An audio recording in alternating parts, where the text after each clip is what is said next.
Hi, my name is Elizabeth Del Prete, Curator of Learning and Live Research at Up Project. I'm a white woman with long brown hair and I'm wearing a black top, sitting in a white cream room, and I go by the pronouns she, her. We are very excited to welcome so many of you to our assembly event, What is Collaboration? Assembly is a series of 4 online learning and development events for curators, producers, and public art practitioners that explore issues and good practice in relation to the expanded field of public art. The program invites you, the public art community, to explore the role public art can play in raising awareness and effecting change on issues around diversity, community cohesion, and the digital realm as a public space. The aim of the program is to encourage collective knowledge sharing and peer-to-peer learning. And across the 4 events, we've put together a fantastic group of socially engaged curators, artists, and practitioners who will explore questions around who has agency, what is collaboration, what is the role of curators in socially engaged practice, and is the future of public art online. The speakers at each event will also be invited to contribute a case study, and we will be publishing the case studies as a downloadable resource on our website. We will also share them by email to everyone who has attended the event, so please do look out for those in a few weeks' time. If you haven't already done so, please do sign up to the last 2 events in the series taking place in May and June, and all the details can be found on our project's website. Assembly has resulted from a collaboration between Up Projects and the Public Art Network, and is generously supported by the Art Fund and the Arts Council of England. Both organisations recognise that there are very little development opportunities for public art curators and practitioners, particularly those working in the field of socially engaged practice. Emphasis is often placed on learning on the job, which carries risk, particularly when working with communities and vulnerable groups. Creating opportunities for knowledge sharing and safe spaces to explore ideas around ethics and best practice, or simply to ask questions, seems vital as the sector moves forward through and out of COVID. Assembly sits alongside Constellations, our learning and development program for artists who have an interest in socially engaged practice and socio-political issues.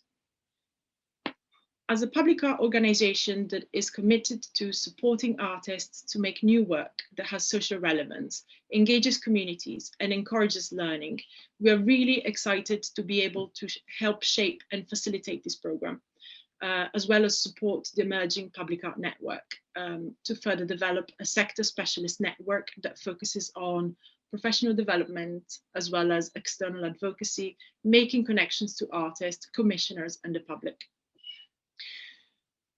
Today's event is exploring the subject of collaboration. How do we create the conditions for something to be co-authored and co-produced? How do we create non-hierarchical relationships?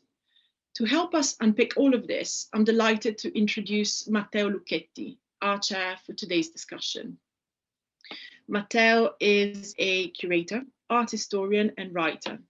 His main curatorial interests are focused on artistic practices that redefine the role of art and the artist in society.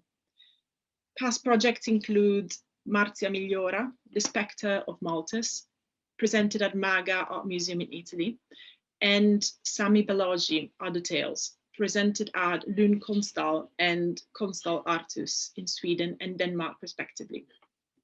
Matteo has served as curator of exhibitions and public programs at BAK, Basis voor Actuele Kunst, in Utrecht in 2017 and 2018. And since 2010, Matteo is curator together with Judith Wielander of the Visible Projects. So Matteo will also be joined by 2 fantastic speakers, Kerry Campbell, Sheffield-based independent curator, and Samra Mayanja, who is an artist and writer based in Leeds. So I'm going to hand over to Matteo to introduce the event and speakers in more details. Thank you. Thank you, Elizabeth. Thank you, everyone, for being here, and thank you to the speakers today. First of all, I would like to say that I'm speaking from Brussels. That I'm a white man wearing a dark gray jacket, and I go by the pronouns of he and him, just for everybody to know, to start to get to know each other. And I'm really thrilled to chair this panel today. And as Elizabeth has said, also in my curatorial practice, this is something, the idea of collaboration. What is collaboration is an ongoing question, like a mantra. As group material were saying in the 80s, what is this for? So what do we do as an artwork? What is this for? And who is it for? So the important question of what kind of kinships, what kind of relationship are we establishing while we work? And in my work with the Visible Project, together with Judith Vilander, but also with the curatorial advisory board of over 200 curators in 10 years, we have really tried to bridge the knowledge that art is producing, especially through social engaged art practices, towards institutional change and towards the idea that these practices need to be the vision, the imagery through which art institutions reshape themselves and rethink themselves, considering also the legacy from which they come from, that we are all familiar with, I guess. So, but today I'm very pleased to be the chair for a panel that will feature the practices of Kerry and Samra, and I'm gonna just give a few biography detail about both of them so that I can let them kick off this day with their presentation. So Kerry Campbell is a Sheffield-based independent contemporary art curator, consultant, and researcher with demonstrable experience developing cultural strategies, programs, exhibitions, and events regionally, as well as transforming and diversifying local arts engagement and leading teams with dynamism and sensitivity. Most recently, Campbell was the artistic director at Mentions of the Future, and that I guess is going to be the topic of your presentation, an expansive 3-year Arts Council ambitions for excellence funded art and cultural organization and international public program in Lincoln, very briefly speaking. Samra Mayanja is an artist and writer based in Leeds, whose work spans writing, performance, and film. Informed by her background in economics, Mayanja's work researches through experiments, modes of collectivizing wealth and depth as an attempt to address disparity and to explore what it feels like to mistrust. Mayanja has exhibited at Signal Film and Media, Barrow in Furness and MAMA, Rotterdam, Netherlands.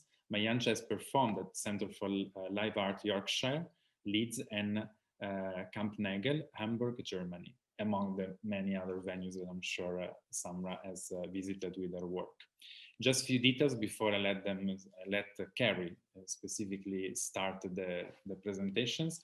I want to let you know, as Elizabeth and Lily have already reminded you, that you can write your questions in the Slido.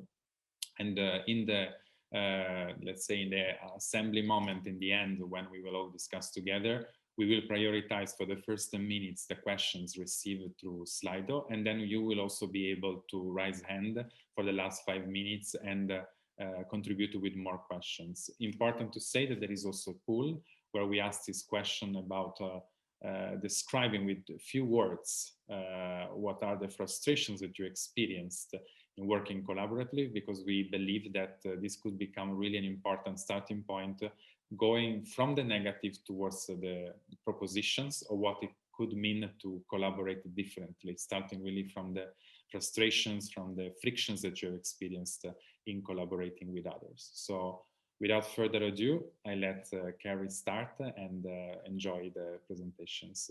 See you in a bit. Hi, thank you, Matteo. Let me just share my screen. Okay, super. Okay, so I should describe myself. I'm a white woman. I've got long brown hair. It's straight today. It's usually like almost kind of just out of control curly, but I've just kind of neatened myself up for the occasion. I'm sitting on the top floor of my house in Sheffield, and I'm wearing a black top, and my pronouns are she, her. Yeah, it's just really brilliant to be here today. I'm an independent curator. I'm based here in Sheffield, but I'm from Luton. I'm just really grateful for you all for coming and have been kind of really soothed by Samra's Grisdale podcast recently. So just a pleasure to be in this company as well. I can't join all the dots today, but what I'll do, I guess, is I'll just focus on sharing a bit more about the project I've kind of most recently been involved with. Hopefully you can all see that. Is that good? Thanks. And then perhaps we can kind of draw out more through conversation and questions, just to give you a kind of sense of my work and the kind of trajectory of my curatorial practice. I'm interested in ideas. I'm interested in social class, structural inequality, barriers to arts engagement and representation, as well as thinking about the kind of civic responsibility and also potential of arts organisations. I like to work regionally, thinking about cultural strategies and public programmes, and really trying to think about what is relevant here. It's public money, we have resources, so how can we be accountable, and let's kind of think about who we're serving. My work is always context specific, and I don't want to kind of begin this presentation suggesting that I know all the answers, but I just want to share some of the ways that I approach projects, and I guess how I approach them in the only way I know how, which is kind of listening and responding to a particular local context. And I hope then we kind of have some time to touch on the challenges of this kind of approach to work. Most recently, I've been developing projects in Sheffield and Lincoln, and it's the work in Lincoln that I'll kind of focus on today, but I kind of cut my teeth working over 10 years ago in my hometown of Luton, which is like my happy place. So I grew up in Luton. Just to give you a bit of background, I grew up in Luton in a kind of relatively poor single parent household with my brothers and sisters. And at the time I was kind of thinking about wanting to put on events.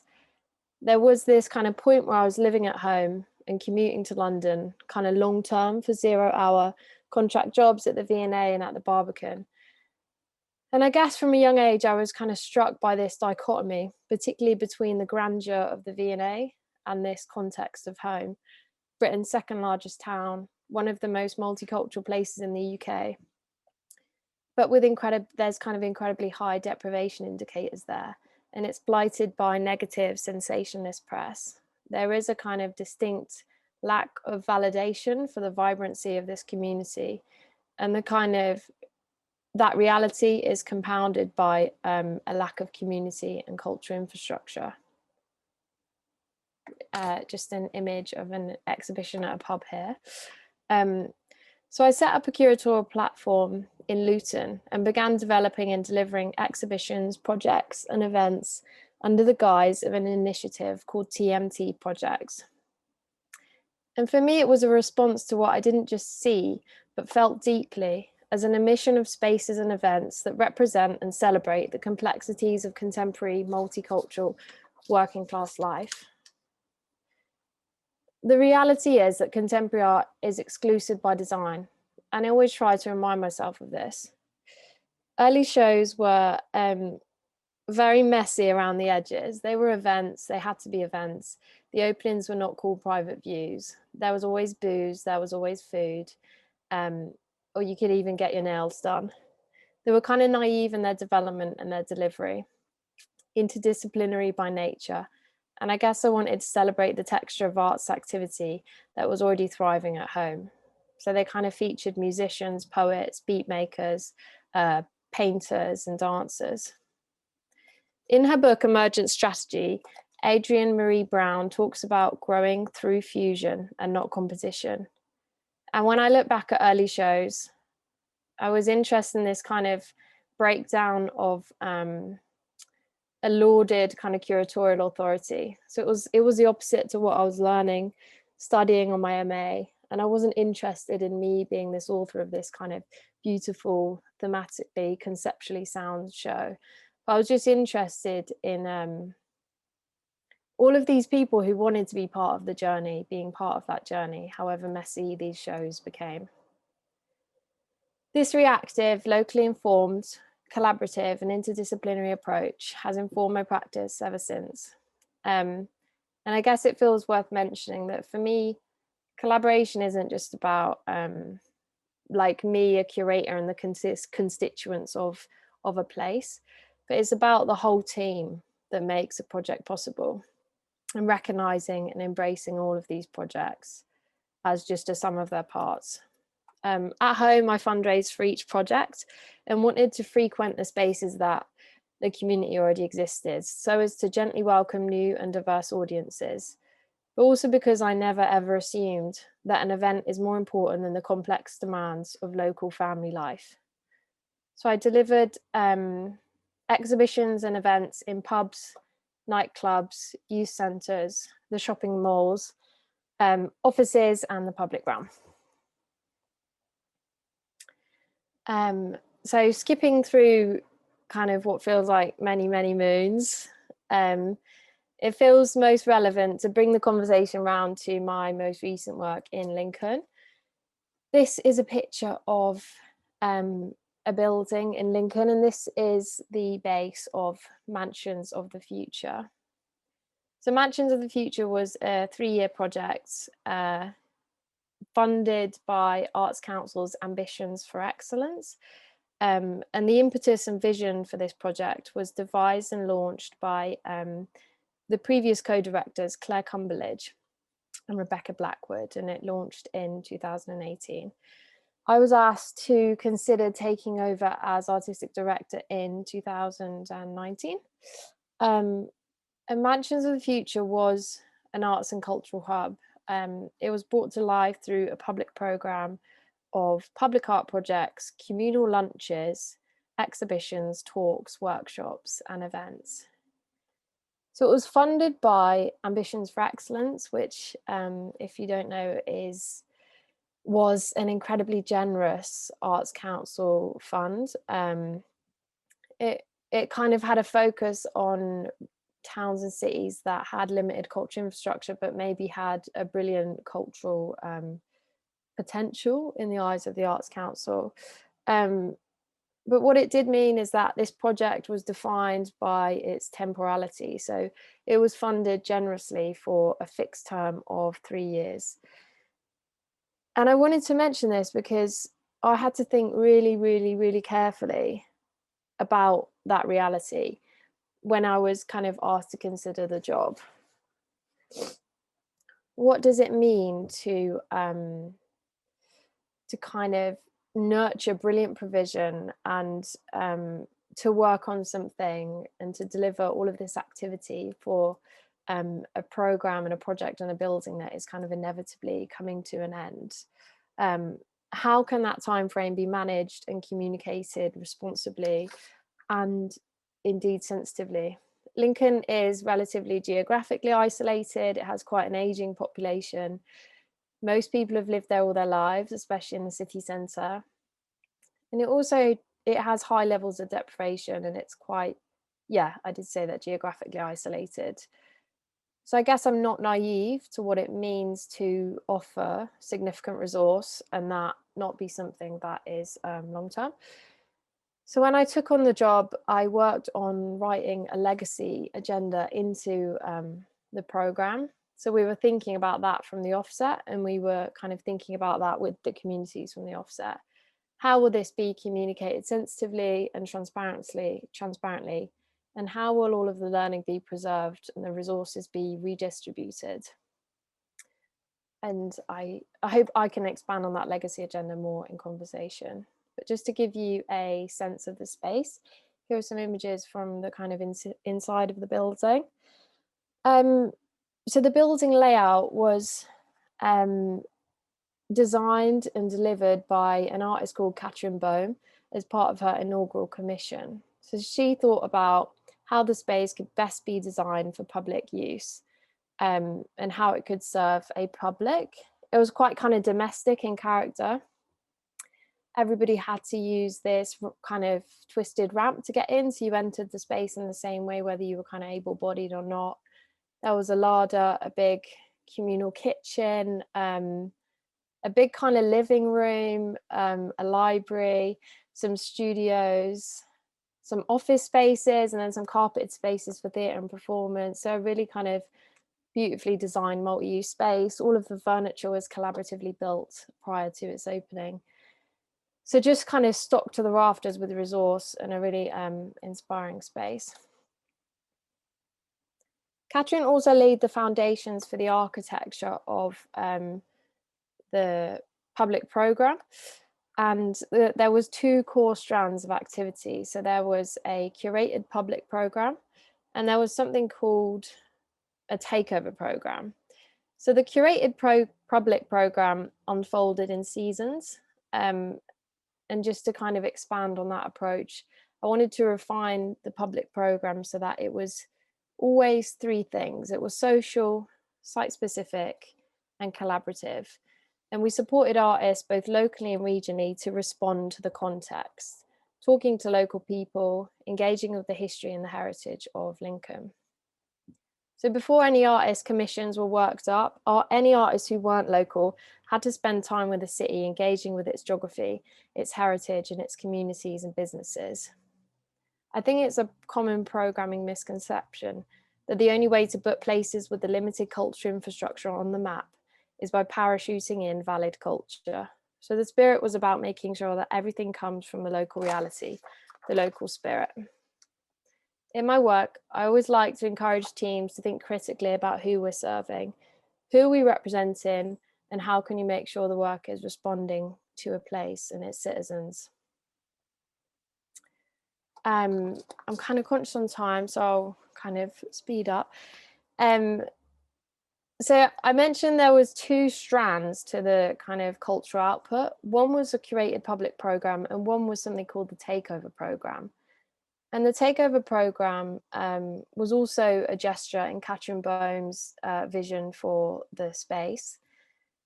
And it invited anyone to make use of the space for free for social, cultural, or educational activity.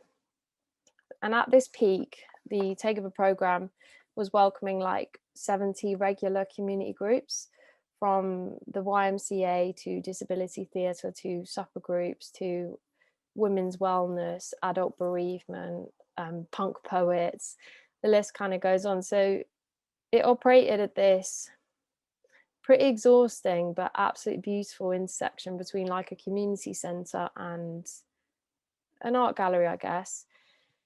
And I guess it's just about democratising resources in a landscape stripped of all investment in community spaces and places. Is there anything more important than sharing what you have? So when we look at the cultural output of the project, it's inclusive of these two parts, the free public programme and the Takeover Programme. So the offer was wide-reaching, interdisciplinary. It wasn't authored just by us, and it was, again, messy around the edges. We had regular communal lunches. I think you can wrap up. I'm so sorry because it's absolutely fine. I'll just share a couple of images and we'll leave it there. I don't want to interrupt you. Just the last It's thought. okay, no problem. It's my fault. I think I couldn't see the chat function in screen. Yeah, here's some images of the regular communal lunches and some of the activity, and then the different seasons and work kind of on and off site. Yeah. I'll leave it there and I can kind of mention that book in the chat. Thank you, Matteo.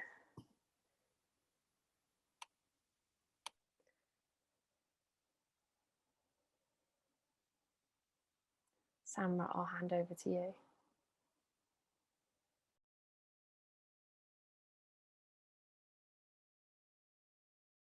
Cool. Hello, I'm Samra Mayanja, and my pronouns are she, her. I'm in what was a sunlit brick room. I'm a black woman with dark brown skin that has undertones of red, like the soil of Uganda. My hair is black in a short and tightly coiled afro. What the choral said. Breathe. Breathe. Breathe. Sing. Let that water move within you. Let it be you. Let your every cilia dance you into healing.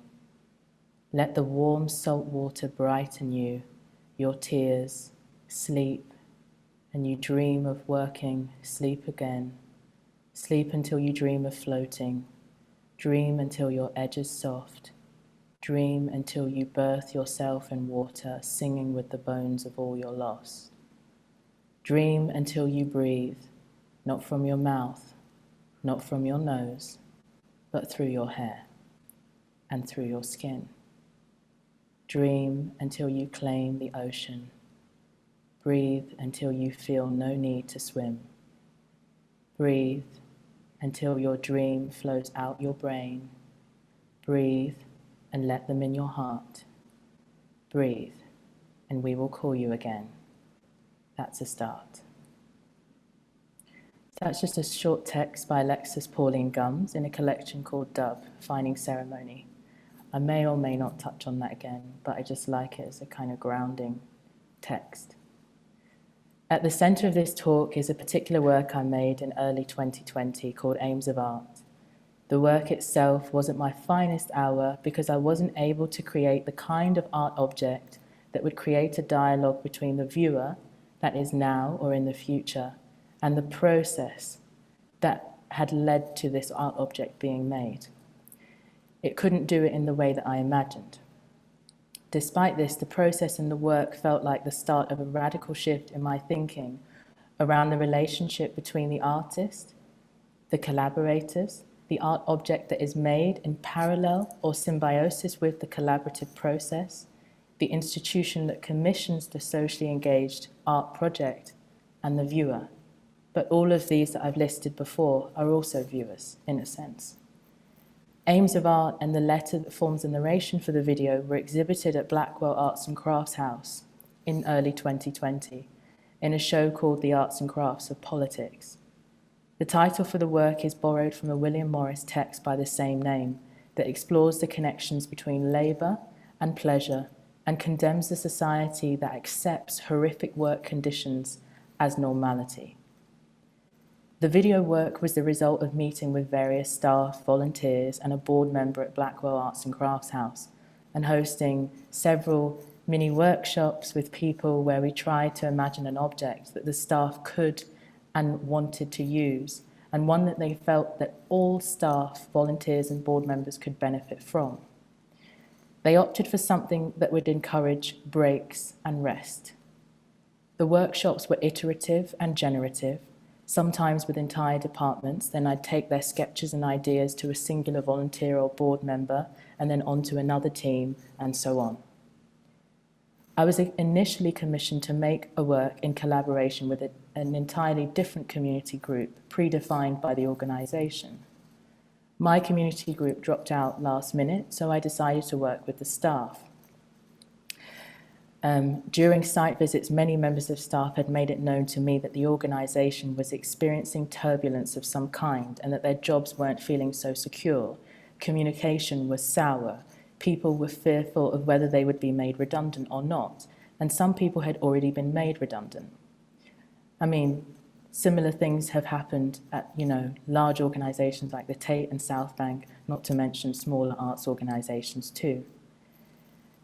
And it felt to me like this organisation in particular wasn't able to hold the contradiction of the precarity, stress and insecurity in the workplace whilst presenting a show exploring the socialist political ideas of the arts and crafts movement. So this is the point of departure for this rethinking of aims of art. The contradiction between doing socially engaged work with communities outside of arts organisations as a kind of political gesture, and the lack of extending those principles or bringing those principles back and perspectives into the running of the arts organisation. What then is the purpose of these projects if not to shift how we all do things everywhere, and not just those that we believe to be sad, destitute, deserving people outside of the institution? The work is for us all. It's an imaginative and realized experiment in how it could be. So it shouldn't exist solely in the orchestrated confines of a project, but throughout the organization, at home, in the street, and so on. And this is what we can define as a prefigurative politic, imagining and enacting worlds other than here. I've had this diagram that artist Suzanne Lacey made, and the diagram is of the audience. I had imagined what this diagram meant before I had studied it.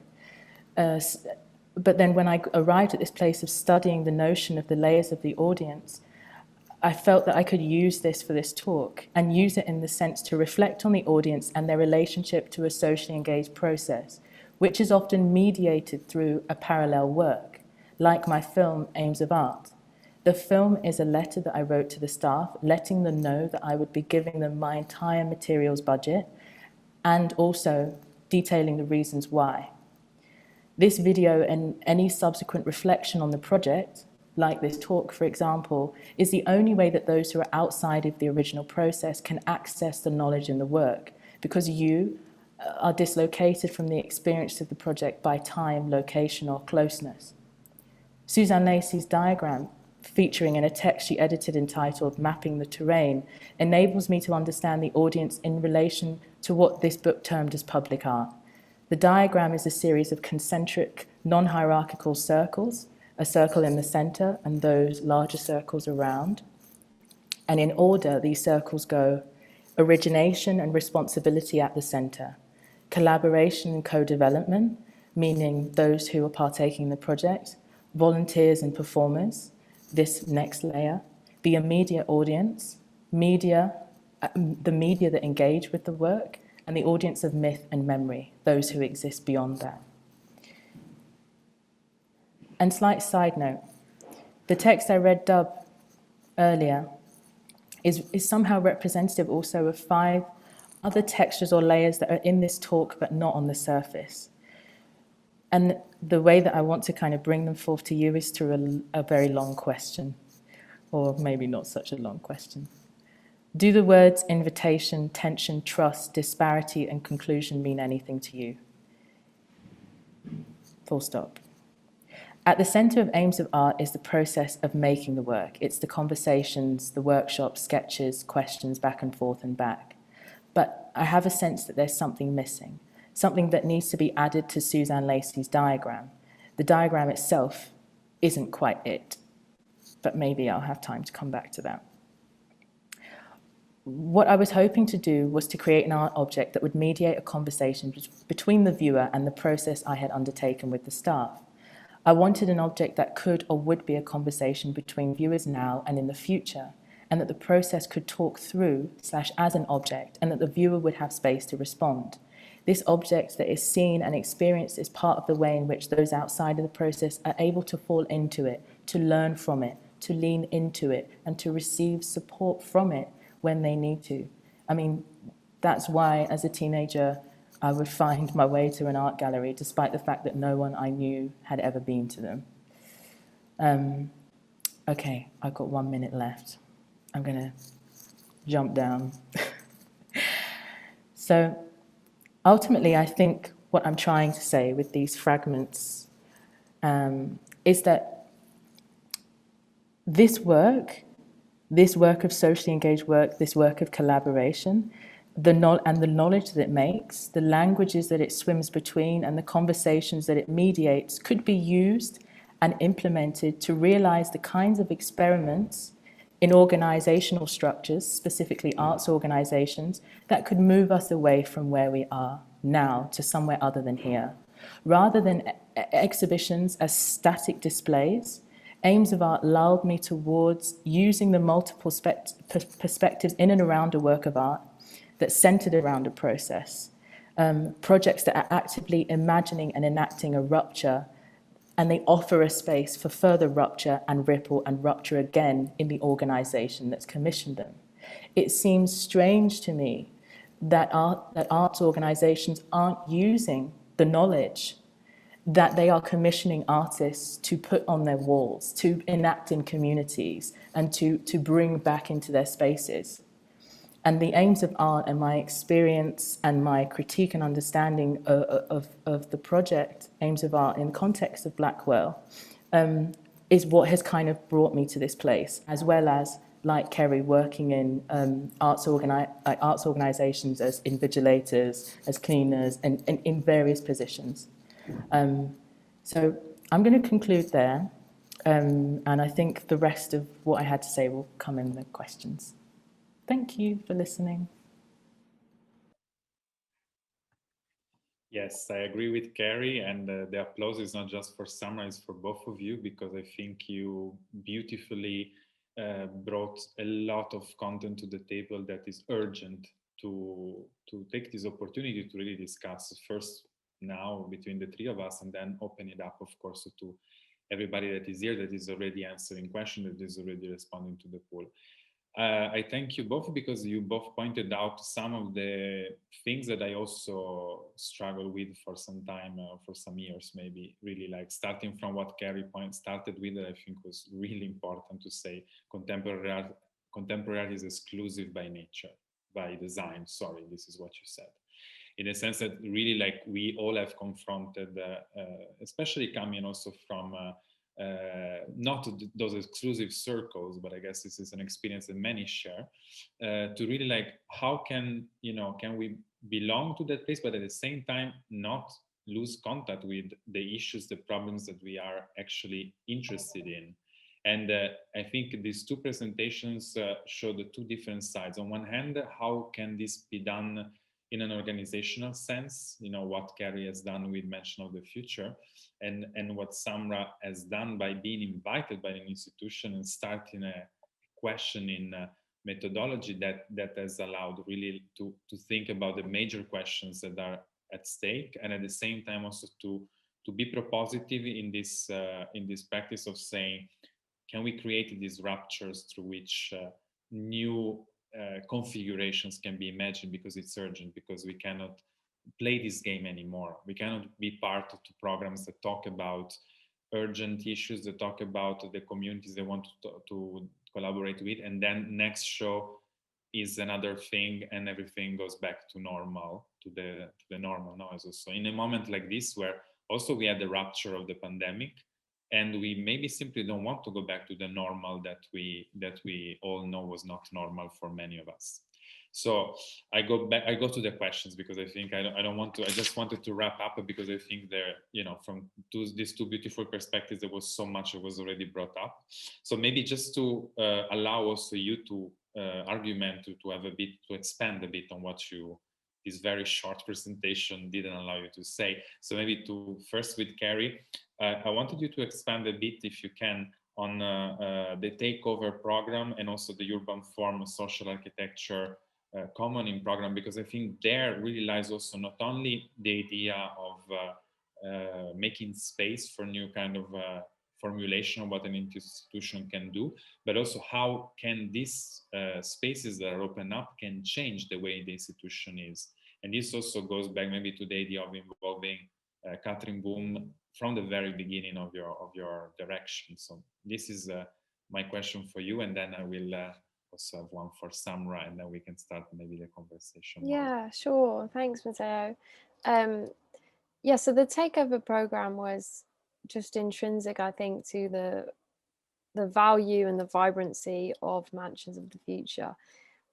The success of it is also kind of difficult to process, and it was at the time, because what it means is it speaks of a desperation and a real kind of community need for fully accessible, free spaces that the community can use for their own activities.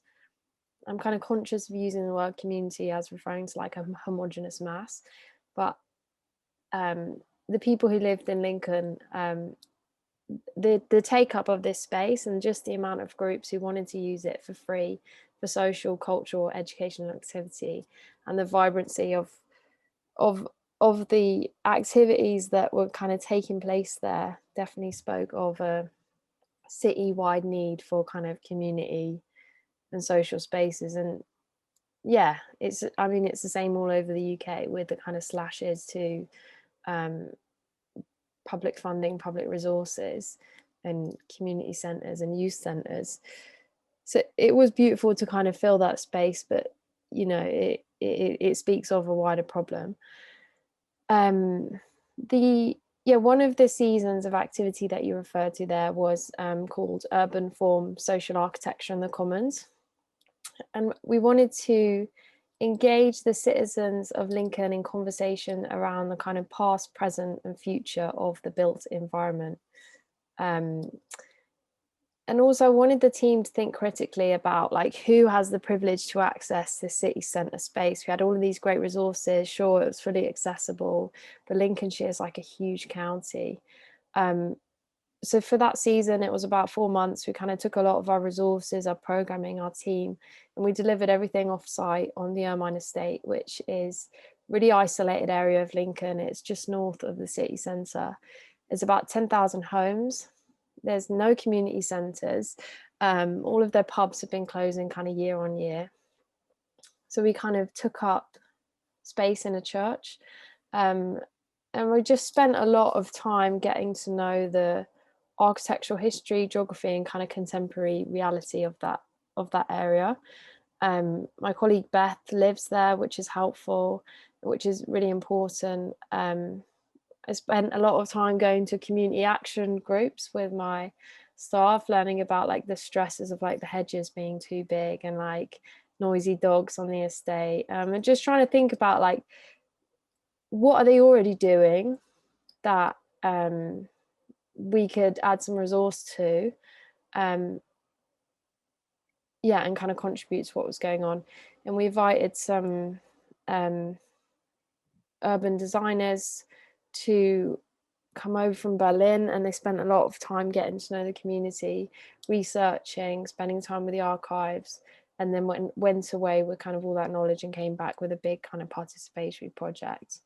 And just had a really humbling time meeting a lot of people and trying to think about how we could contribute in a reactive way. Thank you, Kerry.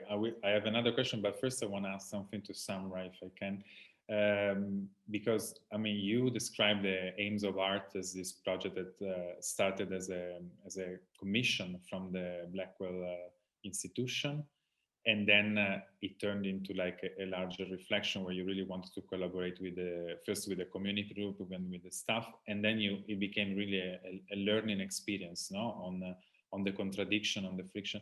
And I wanted to ask you, because this is more like you responding to an institution and then going in that direction. But how did this teach you, or like became an experience that brought you to create your own projects, your own ongoing, researches on the same topics, but starting from your own agency, let's say, not the other way around, not the institution asking you and then you responding, but rather like, because I know of some projects that you mentioned, that also started afterwards, or that are still ongoing, that maybe can also shed some light on the methodology and the practice. It's more starting from your own agency rather than a response. Yeah, I think I try to, after that project, I tried to kind of take a moment of reflection that then led to me speaking to different arts organizations, because I wanted to have a fuller understanding of the structure of an arts organization. How can I position, I've been a volunteer, I've worked in these different positions. How can I position myself so I have a different kind of maybe empathy or understanding to what is going on inside the organization, which I suppose part of the talk that I didn't quite get to is introducing a kind of maybe abolitionist practice, one that says that we can be understanding that organizations aren't faceless, that there are people who work in these places who have whole lives, whole histories and pasts. And I wanted to kind of, I suppose, put myself in different spaces so that I could try to understand it from a different perspective. But then I also feel like underpinning a lot of my work, I suppose, is and what underpins this this like mechanism or this this twist around the contradiction is ultimately that contradiction enables a kind of disparity between different people inside an organization. That like if there are certain people who have who are with artworks, have access to artists, have access to these ideas, but don't then spread that out through the institution, don't then give space for reflection. They're the only ones that are privy to that. Or the community groups who are outside of the institution are the only ones deserving of care and attention and a meticulousness in how they're treated, but not those staff members who are perhaps volunteers or those staff members who are in lower paid roles. So that's kind of like one kind of area of thinking that's like really grounded sort of in the institution, and another part is and the thread is disparity that then links to, okay, well, what are the layers of disparity that that I'm aware of in my life, that come perhaps from my experience, my family, and one such way that I've been trying to experiment with this is through collectivizing wealth, both in a familial context with my family, both in England and Uganda, where there is a level of disparity amongst ourselves, amongst those who live in England and live in different places, have different jobs, different lives, but also our family in Uganda who have a drastically different experience to that of which we have here. Most, pronounced in the sense that there is no social security, there is no, it is abysmal here and dwindling, but there is nothing there. So it's like, how can we collectivize wealth in order to create that safety net for each other, that I can access that, but also others can access it. And then that thinking around disparity, okay, well, where else does that exist, Samra? Where else can I try to borrow from those principles? And I suppose I started to think about that again around the time that the Arts Council announced the emergency funding for artists. And, I work in a duo with my best friend, Samuel Lanchin, and I was eligible for the funding, but he wasn't. And we've worked together for the same amount of time. And we were pretty much in the same position financially at that point. And so we had been talking about, well, what do we do that seems deeply unjust? How do we address this? What about other people who are able to get the funding and those who aren't? And then we had seen this call for solidarity syndicates to form, which are basically groups of artists made up of those who were eligible for the funding and those who weren't, to pull together, resources, as in put in the energy to apply, and maybe only 3 people out of 6 would be eligible and actually apply, but the money can be distributed amongst a larger group of people. And in that group, we've been together for about a year, and it's been a space of, similarly to this group with my family, of talking about just life, but also being able to distribute money towards people paying rent, towards things relating to people's practices, towards language courses, but also have critical conversations about money, specifically consciousness-raising questions around our relationship to money and wealth and debt and privilege. And this really goes in the direction of what you were saying before, experimenting on how it could be. So really take the artistic practice as a way to really experiment on how it could be. Since we have to experiment on how it could be to speak in more than 3 people, we open up, and I start by saying that in the pool that we launched, almost 100 people replied with 1 or more words.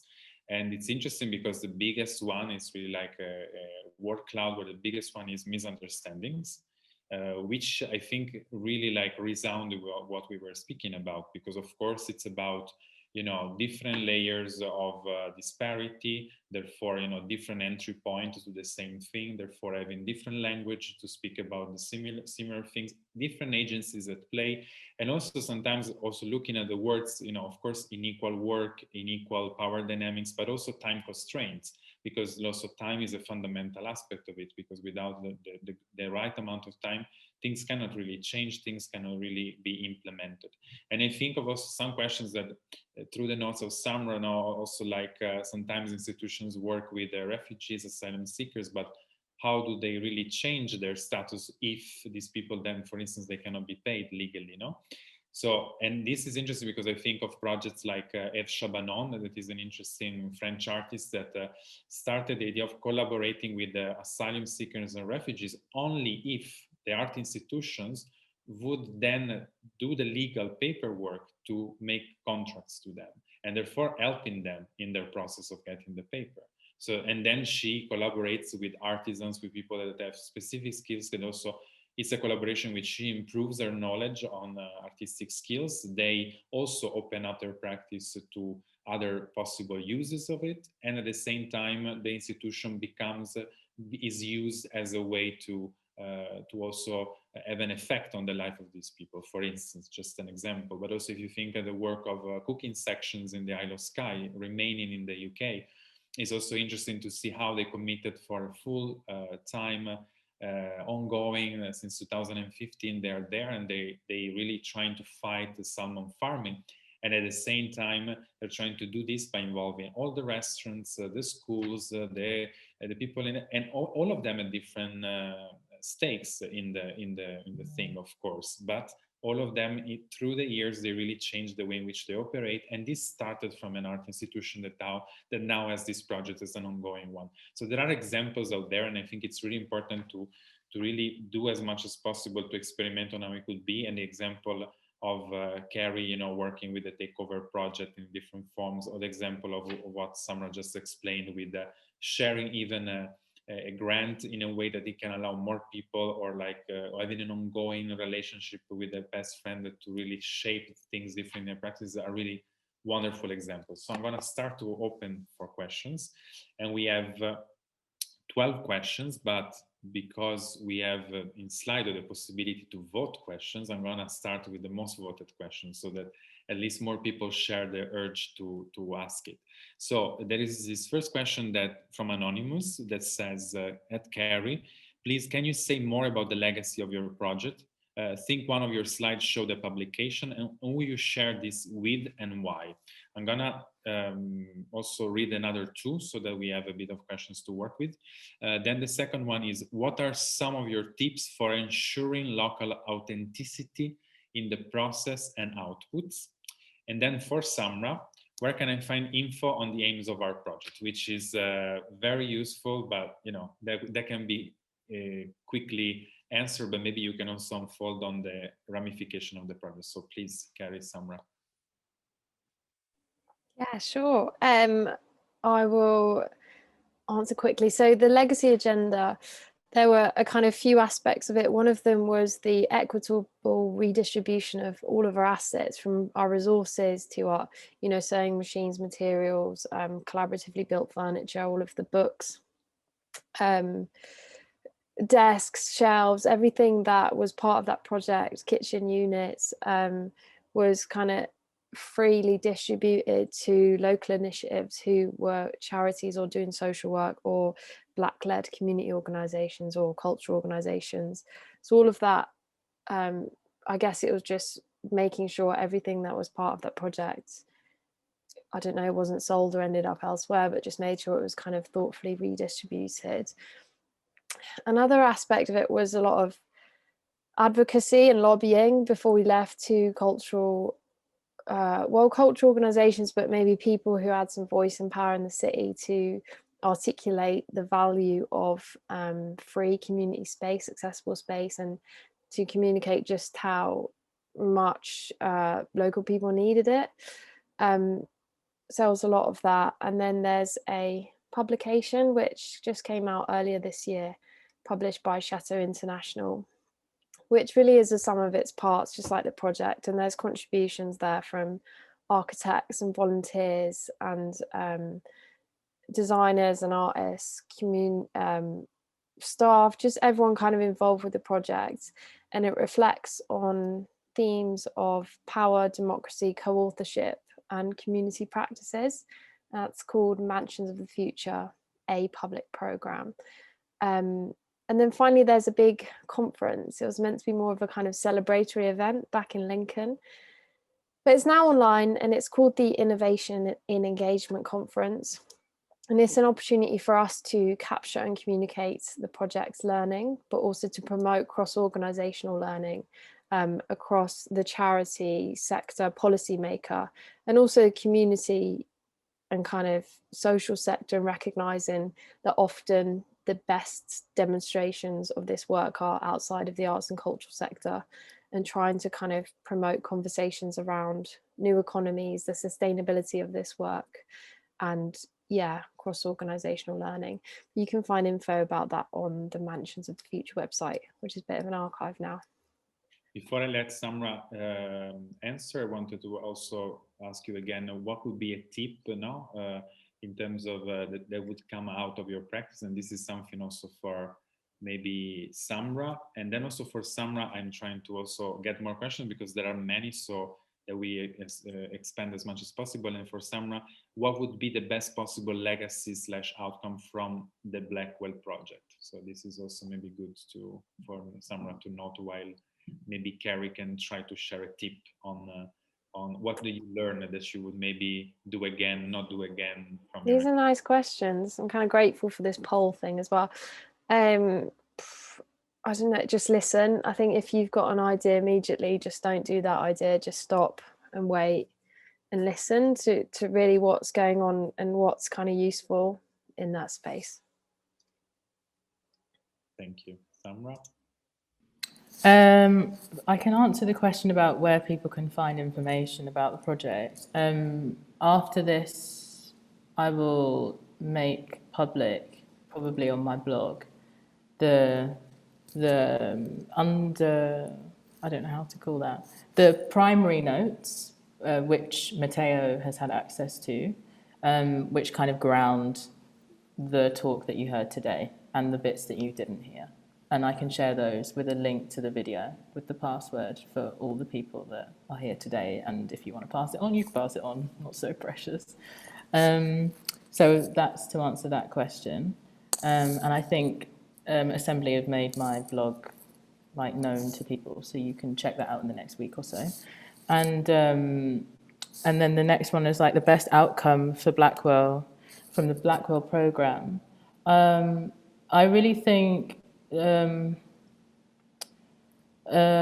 would I'm just going to reel off things I would like to see. I would love to see a programme of critique as a practice, and not just for the directors of the institution or the curators, but for everybody that wants to be there, that there is a programme of critique that comes from the knowledge and the work that has been in the preceding show or the preceding project or the preceding process.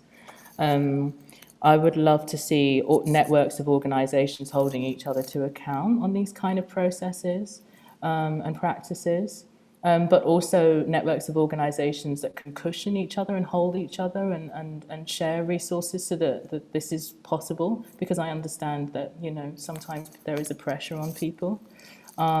I hope that when we're talking about the effects of the pandemic, that we're also recognising death and grief and loss, and that the organisations are implementing some kind of robust resources for people that are have experienced loss in the past year, or grief, or just the overwhelming sense of loss and leaving.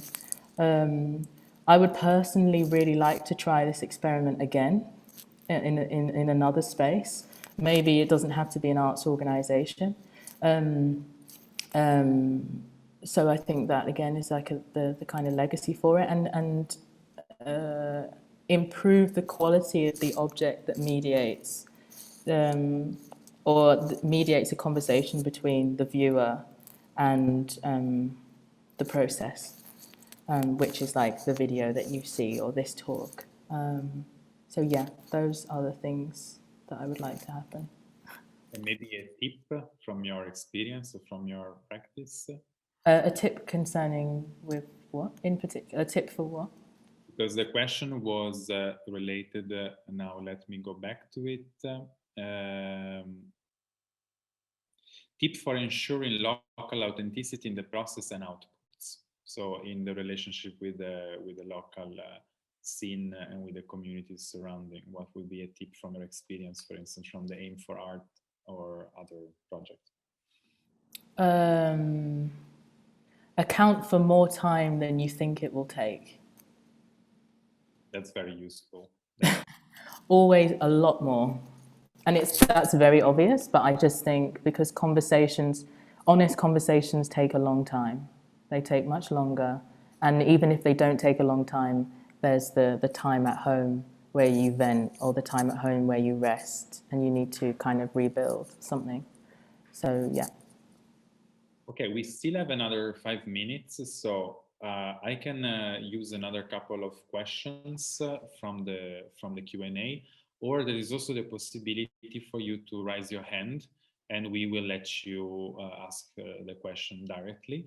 Yeah, this is a possibility. But in the meanwhile, so that we don't waste time, there's another question for Kerry. Were there any things, objects, forms of materiality that aid the collaboration with the local community?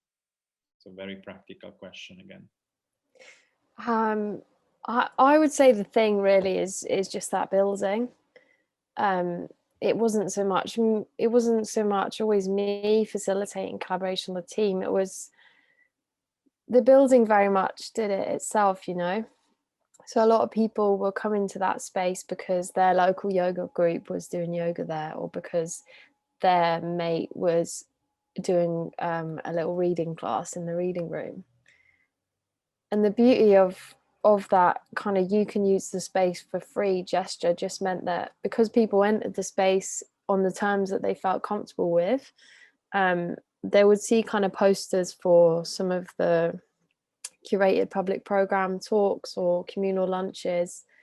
And I think it just kind of made the offer at the building more universal, because they'd already had some kind of ownership over that space, I guess. So it was quite a mutually beneficial arrangement between the Takeover Programme and the public programme. So I think the main aspect of materiality really was that inspiring space. Great.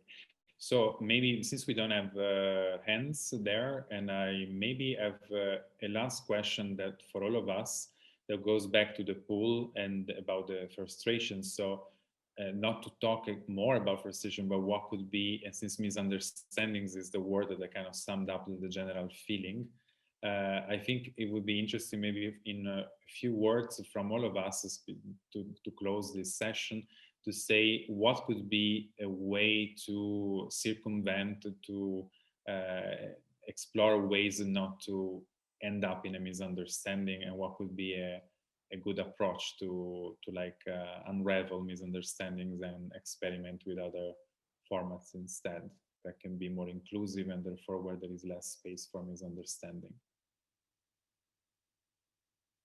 I don't know if Samra wants to answer, or Kerry.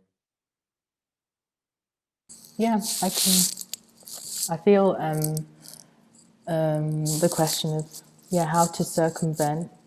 I feel like misunderstandings will pretty much always occur, I think, or like slippages, you know, or like mistranslations or misinterpretations somehow of what someone said or their intention, or but I also think things also happen maybe on a kind of subvocal level, that it could be someone's tone or how they move, or like the space that you're in that feels that creates a kind of agitation or a tension. So I think it's more about like, what do we have in place when those things happen? What do we have in place to address that? And I think that is somewhat maybe different for like whoever's involved in the project.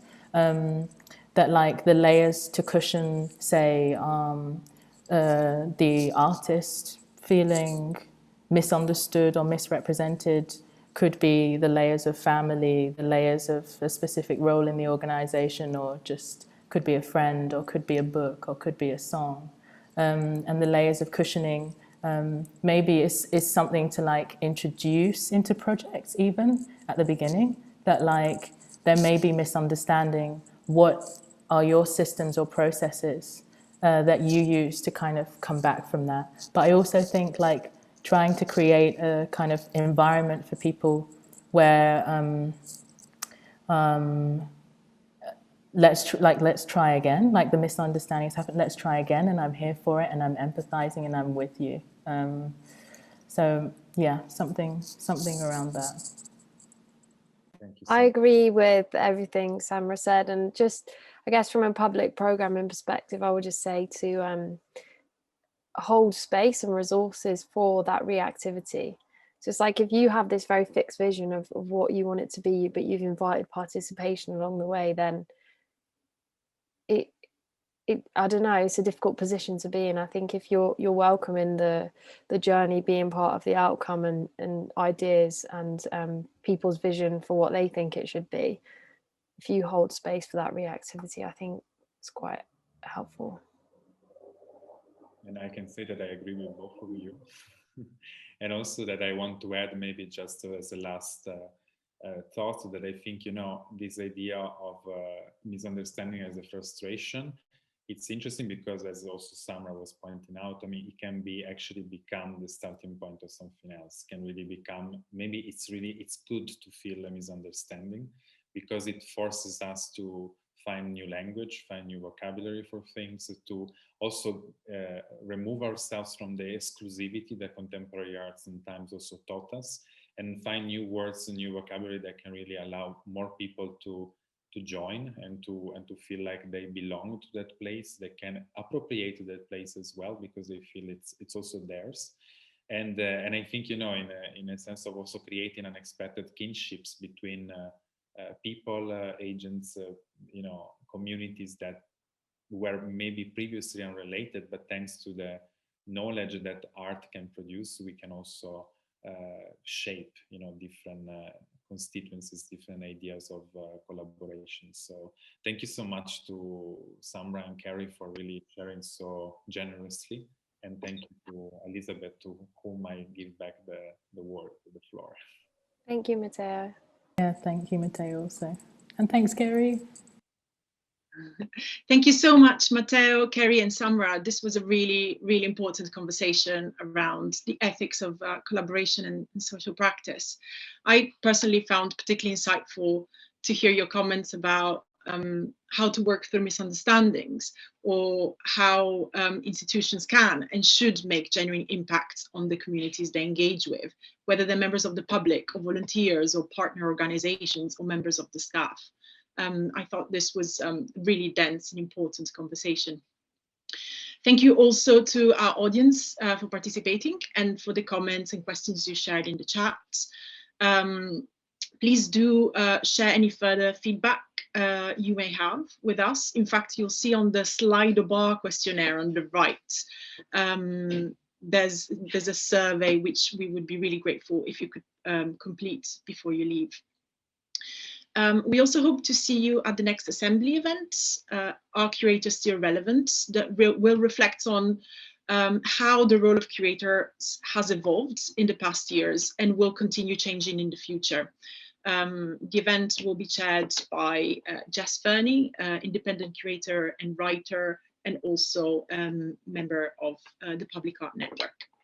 We will be announcing the full lineup of speakers via social media in a couple of weeks' time. So do sign up to Instagram or Twitter if you haven't already.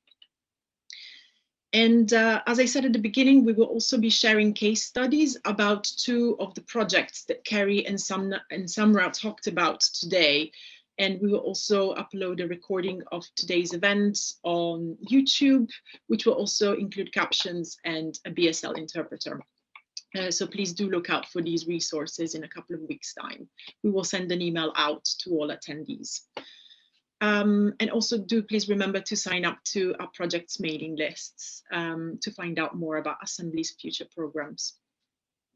And finally, another huge thank you to our amazing speakers, to the Art Fund and the Arts Council for supporting this program, to the Public Art Network for inviting us to collaborate with them, and particularly to Jess Fernie, Teresa Byrne, and Emma Underhill for putting together such a fantastic program. Lastly, I wanted to thank the fantastic team at Up Project who have worked really hard to make the event possible today. So thank you all very much, and I look forward to seeing you at the next event.